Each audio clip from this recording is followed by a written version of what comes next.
Alright, so on this channel we've have a kind of a history of the anime and manga versus American comic books discussions that regularly take place every episode or two. And with all this talk, I think there's one point that I think is an interesting dynamic between the two comparisons, and is that with manga, right? Usually the creator of the series is the main voice and the compass of the direction of the series. So you got a title like Dragon Ball with Akira Toriyama. Been writing the joint for over like 20, 30, 40 years by now, damn near. And he is the sole pen responsible for Dragon Ball Super. Well, Dragon Ball in general. On paper, and then a little studio interference when it comes to the animation. But for the majority of it, it's on him. They don't want to make anything without his direction, without his blessing on any of his material. And on the other hand, we have American comic books where they're rotating these guys out like a damn bullpen of a baseball game sometimes, where you got guys who write 6 issues and they get rid of them, and then bring in another writer writing 12 issues and then, get rid of them.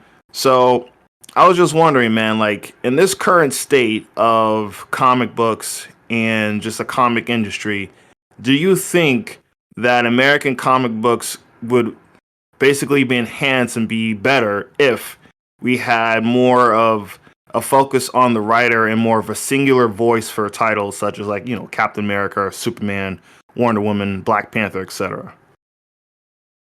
I mean, that's a tough question because I think with characters, there's peaks and valleys.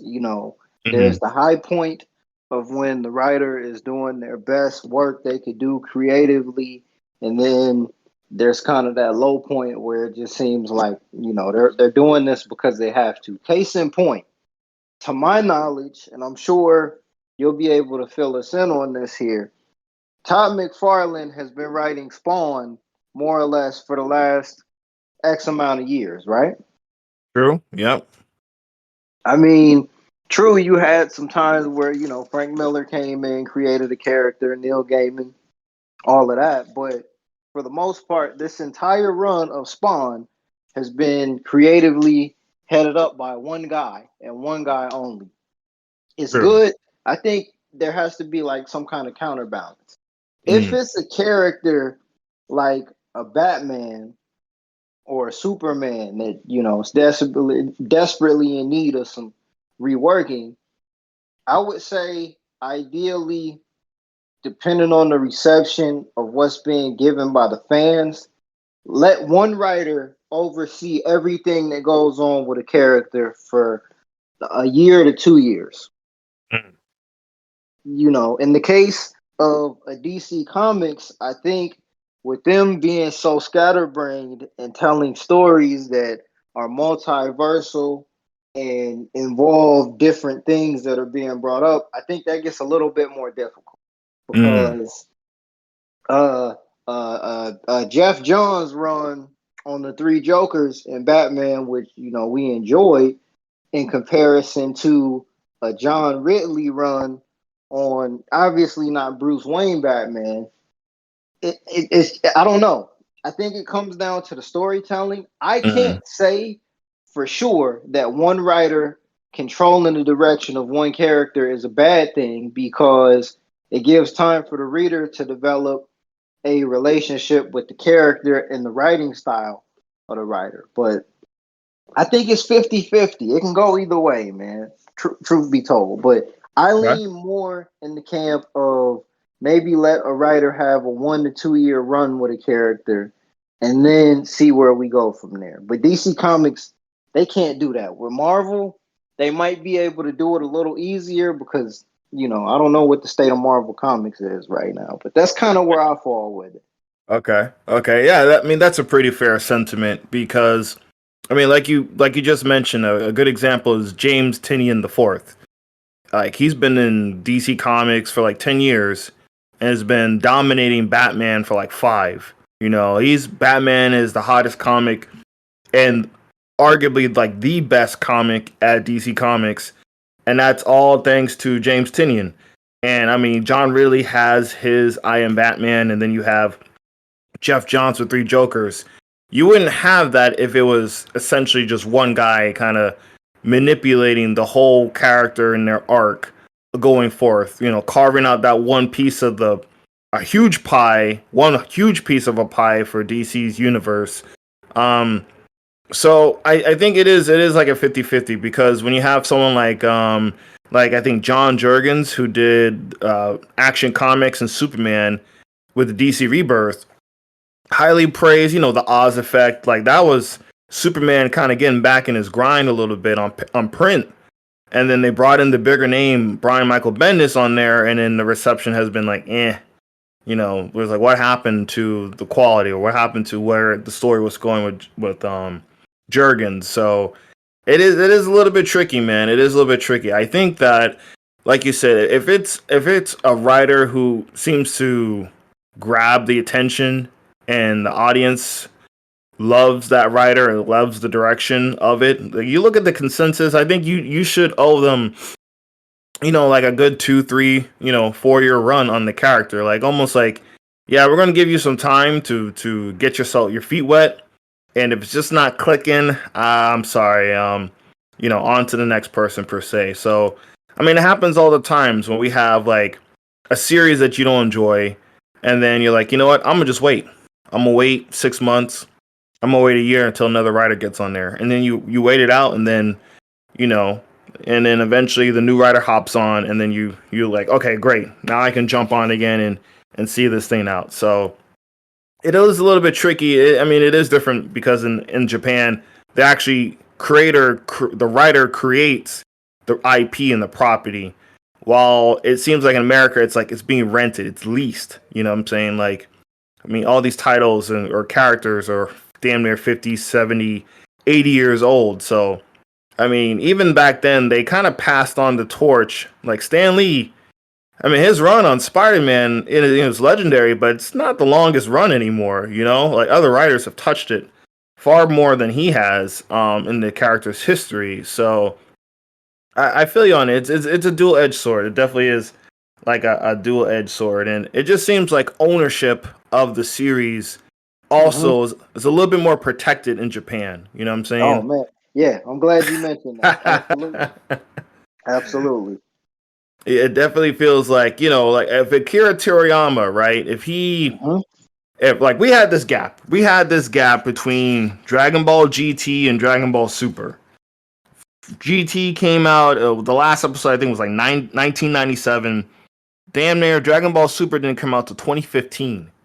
Like, if that's Hmm. Marvel Comics, Dragon Ball is being made in 2 years, with or without Akira Toriyama. You know what I'm saying? Like, they got units to move. They're gonna try their damnedest to keep that machine pumping.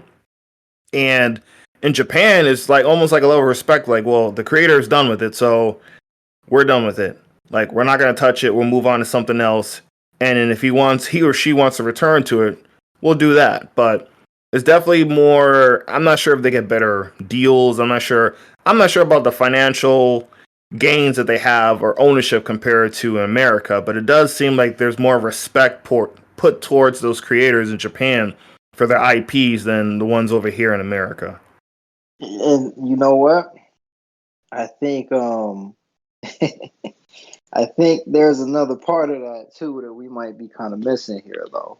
Hmm. And okay, so to my knowledge, this will require a little bit of research, but this kind of plays into a lot of things in American comic book culture because the dream for up until kind of this new generation, the dream for everybody was to write for the big two, which Right. basically means your ideas, your thoughts, your characters, anything that you come along with while under those umbrellas, while you might have been the one to cook the food, you know, you don't get the credit for it. You don't get to name the dish per se. You don't get to Mm.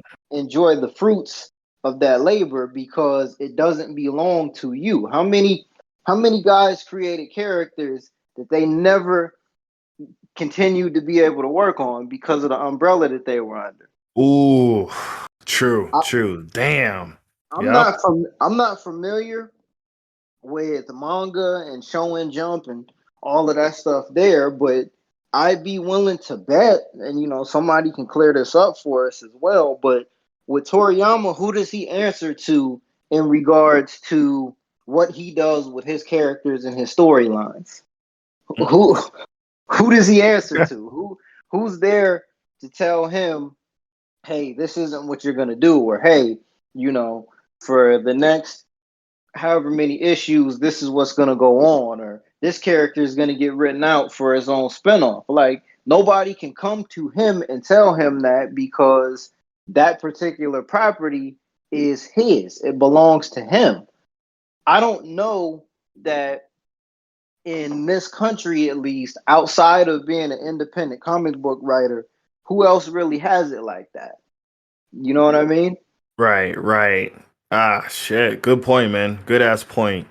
Because I mean that is very true. You hear the past about people who've written, like, I think Jim Starlin, the creator of Thanos, he cannot touch Thanos right now. He doesn't have. He can't be like, hey Marvel, I want to write a new Thanos miniseries, and they're like, okay, like that doesn't happen. You know what I'm saying? There's a lot of creators or characters from Marvel and DC who cannot literally just go up to them and say, hey, I want to make a new series on this. So you're right. The ownership part of it is pretty much, it is a different culture because when you think Dragon Ball and other animes, I'm bad with the names, but like Naruto's creator is like, he's set. You know what I'm saying? Like it's his baby. That Naruto is Mm-hmm. his. You know what I'm saying? Over here it's Marvel's. It's DC's. You know what I'm saying? It's not the individual that kind of has that ownership of it. And even in Japan, if it isn't, there's still a little bit more of that display. Like, this is the brainchild of, this is that person's gem, and no one else can really run this machine like that person, like the original creator can. So it's like, we'll have these gaps between of anime and manga. It's like, I wish they would continue it. In America, they would continue it. Over there, there's enough respect where, like, we could mess with it, but it may not turn out as the quality that we want it to be. So we would rather leave it on the shelf and let it sit for a bit, and then when the creator's ready to cook on it, we'll let them, hit up the stove or whatever. So, damn, man, that is a very damn fine point, man. And I Right. think, yeah, go ahead. Well, I mean, and I think the other part of it too is we, at least in this country, as far as all of that goes, and our consumption of manga and anime, we're not conditioned to believe that if it's not branded under a certain umbrella, that dictates the quality of Mm, it. true. There's a lot of people. There's a lot of people who are creating their own IPs and their own interesting stories, but we're not interested in them without them being co-signed. Like, all it takes for a new hot manga, manhwa, whatever, whatever it is, all it takes is just for that underground buzz to get established, and then guess what? Oh, we got a new anime premiering based on this property by this writer. That's all Right. it takes. There is no, it's Shonen Jump or nothing, Mm-hmm. or it's Funimation or nothing, or it's Viz. If it ain't from Viz Media, it ain't a real manga. Like, there's none of that Nope. bullshit per Nope. se. You know what I'm saying? Nope. None of that branding. Mm-hmm. Man, that's Yeah, just man. that's because for whatever reason, we've just been conditioned as consumers over here to look at it that way. But to counter that, like, I'm gonna say this though, oh, I mean, how many guys have written Batman better than Frank Miller has? How many people have written a how many people have written a Daredevil better than Frank Miller? So there is something to be said in maybe giving these writers an extended kind of run with these characters to be able to flesh some things out. But it kind of goes both ways. What I would like to see personally, for example, we got DC Future State going on right now, right? Or is that still going on? We just got remnants of those characters. Some of those characters are still going on, Oh, okay. but So that yeah, shit is already out of there. it's kind of out of there. Well, I mean, I guess for the sake of a conversation, each time you kind of rebrand and hit the reset button, if it's not like a big time team up, like let's just say tomorrow DC hits the reset button again on whatever it Mm-hmm. is that they're doing. Okay, cool. So whoever's gonna write Batman for this new iteration of DC, give them that run. Let Batman be theirs for this new setup so that maybe the readers can get a new twist on Batman. But I don't Mm-hmm. think that I don't think that the comic books industry is leaning towards that, but nothing wrong with that, man. I think it's kind of like with movies sometimes. Sometimes with certain movies they're better under one director, Mm-hmm. until until recently, Sam Raimi was the best director for Spider-Man. There was something about what he was able to do with those characters and that world to where that was the best version of it that we got. Same with Christopher Nolan and so many other directors attached to these big time properties. But then True. when you get your one offs and things that kind of branch out, that's when it gets a little bit hazy. But I don't know. I think the vision of the person behind the pen is important until it reaches its peak, and then that might be time to pack it up a little bit. Mm.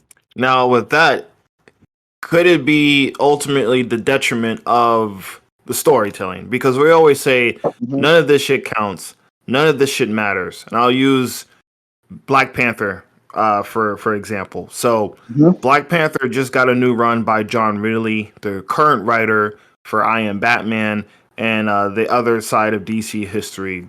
Pretty much, that's my number one guy right now in the industry for writing, and he just started Black Panther with 2 issues.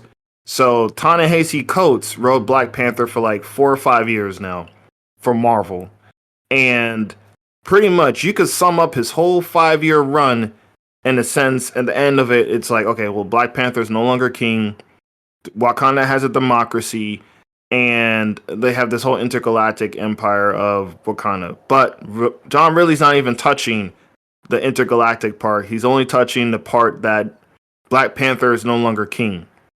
So when you have writers who do their run and the stakes seem high, and then you hit the reset button, it could potentially hurt, the story of like of us thinking that none of this counts, none of this matters. It's almost like each run is a self-containing Ah, story that doesn't really build upon itself throughout time. You know what I'm saying?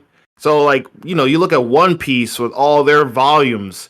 There is no reset button. You start at chapter 1 and you work your way up to chapter 500 or whatever. You know what I'm saying? And for comic books, we always say, well, I want a story that matters. If you keep hitting that reset button, if you keep getting a new writer every year, 2 years, whatever, a year, and they basically have a new status quo, so it's like, hey, the previous status quo happened, but we have a new status quo for people to jump in now.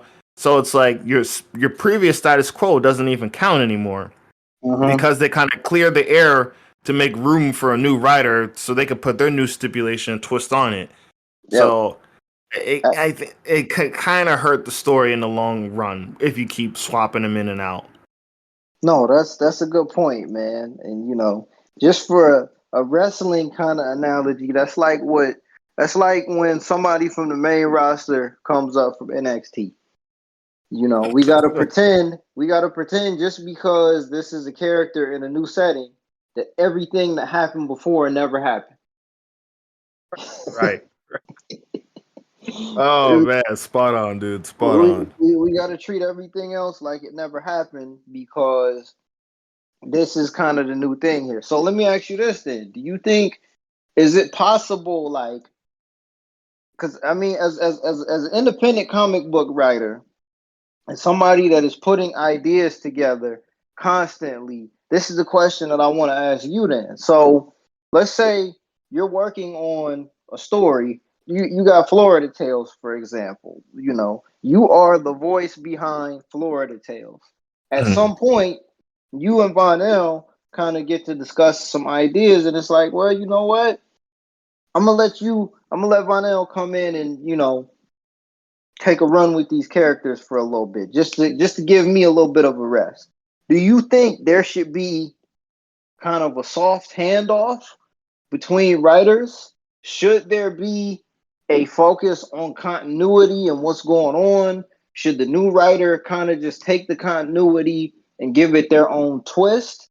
Like, how do you ensure continuity but also allow a writer to get off their vision? I think. Because Go my ahead. bad, my bad. Because I'm thinking about the Last Jedi. What a fumble of a handoff, huh? Mm. Right, right, right. Oh shit. I mean that's a good statement, man. I think in Japan they already do that.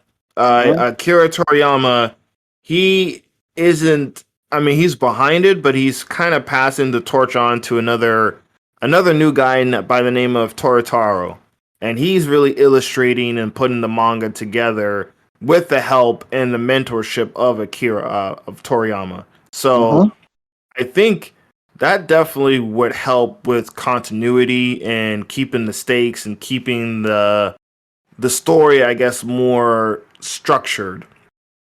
So yeah, if I'm writing like Tales of Florida, 10 issues, I'm gonna take a break. I say, hey, Vonell, why don't you have some fun with the characters for 2, 3 issues, and kind of like a handoff to a person that you know who would be well suited, you know what I'm saying, to pick up the story, who you think, hey, they might have a good twist on this. Like, let me seek this person out and say, hey, you want to take over such and such for me? You know what I'm saying? That might be a way to carry on writers and continue a story rather than just like, hey, your last issue is number 12, and then we're gonna give it to somebody else, and then from there you don't even talk to them. Like, you write your last issue and you move on. It's up to the other writer to come in, do a little research, do some back, without even talking to some. Some probably do, and some don't. They just take what they have and run with it, or don't even look at it and just do something completely new, like Ryan Johnson did in The Last Jedi. Um, so yeah, I'm down with that. I think that's a good process, and that's a good way to kind of keep the stakes high. And I mean, there's obviously positives. In the past, I think different writers worked. We wouldn't have the death of Gwen Stacy if Roger Stern didn't take over for Spider-Man. You know what I'm saying? Uh-huh. We wouldn't have like the Winter Soldier if we didn't have Ed Brubaker, I always butcher his name, to take over for Captain America. You know what I'm saying? Like Frank Miller. We wouldn't have Frank Miller's run for Daredevil or The Dark Knight if there wasn't that that carrying the torch, passing torch to somebody else. I think in the past that was good with the model, but nowadays I think more linear. I think you keep it simple because again, one of the problems you said, hey, I want to get into Black Panther. Where do you start? Uh-huh. I want to get into Spider-Man. Where do you start? I think they need to keep it linear as possible, and having one voice, one vision for a character is a definitely a good answer to keep things as simplistic as possible, and it makes you more interested. Like, hey, I just can't drop out of Aquaman at issue 10. You know what I'm saying? Because Aquaman at issue 20 or issue 30 it builds upon it. It's like, oh, I got to go back to Aquaman 1. You know what I'm saying? To just to keep up the stakes of the story. So I think in the past it worked. In the current state, I think it would do more good than harm to kind of give these characters a run with a writer and seriously run with it. Like future state, John Ridley with I Am Batman with Jace Fox, Tim Fox, Excellent. excellent, superb. When Jace Fox is in another person's hands, it's just it's not the same. I'll just Yeah, say it's not the same. yeah, it gets a little choppy. Right, right. And I'll be honest with you, like if the character would to get uh carried on, passed on to another writer, I'd have a short leash. I'll be honest with you. Like, you got 1 or 2 issues. Uh-huh. And if it ain't there, that's not gonna work for me, brother. and I'm done. I'm not gonna buy any more Jace Fox comics simply because I'm a fan of the character and I enjoy that writer's work on that character to the point where it's no longer the same for me. I just will not continue purchasing it for the sake of purchasing it. I agree. So I definitely agree with that. You know, it'd be nice if. Well, okay, kind of off topic here. Then, how big of an importance is continuity in comic books? Let's just say we can snap our fingers and tomorrow, everything we knew about comic books never happened. And from tomorrow until the next time somebody is in power to make all of this happen, everything resets. If you had it your way and you could control all comic books, would everything be on one linear straight continuity path? Like, you know what I'm saying? Like, yeah. let's really think about that, bro. Like, how would you, if you could control that, how would you have that? Uh I would I would almost keep it almost the same as now. I wouldn't mind I would have like, your Earth 616, your main continuity. I wouldn't mind different realities or different takes, your Elseworld stories. I would not hit the reset button so many freaking times. You know what I'm Hmm. saying? I would try to keep it more. I wouldn't have a volume 2 Batman 1 and volume 3 Batman 1 and a volume 6 Batman 1. Like, I would fuck all that bullshit. I would just have volume 1, 2, 3, 4, 5, 6, 7, 8, like, and keep it in a sequential order. So, damn, I would fine tune some things, but I ultimately, man, that is a tricky question, man. That is a tricky question. I mean, it works so well for manga. And the thing with manga is like it's Dragon Ball or Naruto or whatever, Demon Slayer. It's only one character, one main character. Oh, It, good point. Good it's point. not a whole world of characters. So the good thing with them, they only have to focus on Dragon. So imagine if Dragon Ball and damn, let's just our conversation's sake, say Dragon Ball, Naruto, and One Piece were all in the same freaking universe. How much of the storytelling would be different if Cell was to blow up the damn planet right in the middle of an arc with Naruto or something like that? You know what I'm saying? Um, and then you have to juggle. You juggle three characters. Imagine juggling 20, 30 characters in continuity with each other. So it could get a little messy in that regard. So I mean, Ultimate Comics did that. Marvel did that with Ultimate. It worked for a certain amount of time. It worked for like Yeah, 10 years. It worked. it did. It did. It did. Yeah. It worked for 10 years. So it's not impossible, but I mean, yeah, it's very tricky. It can go a lot of different ways, man. I don't think there's a clear cut answer, but damn, dude. I mean, I think it would help to try to just clean things up a little bit more. Where, with DC Future State, it was like they're in the future, futuristic flying cars and all that shit. And you buy I Am Batman, and all that futurism is gone. It's like present day. So it's like, where was this? Like, now I'm kind of confused. Like, where does this take place?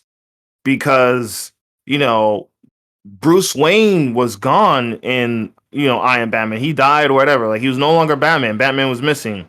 But in I Am Batman, Bruce Wayne is still active. The others are still active. So again, cleaning up a little bit of that continuity of like what happened in the future and happening in the past and all that. I would try to streamline it as much as possible. What they really should have done was just killed off the Justice League.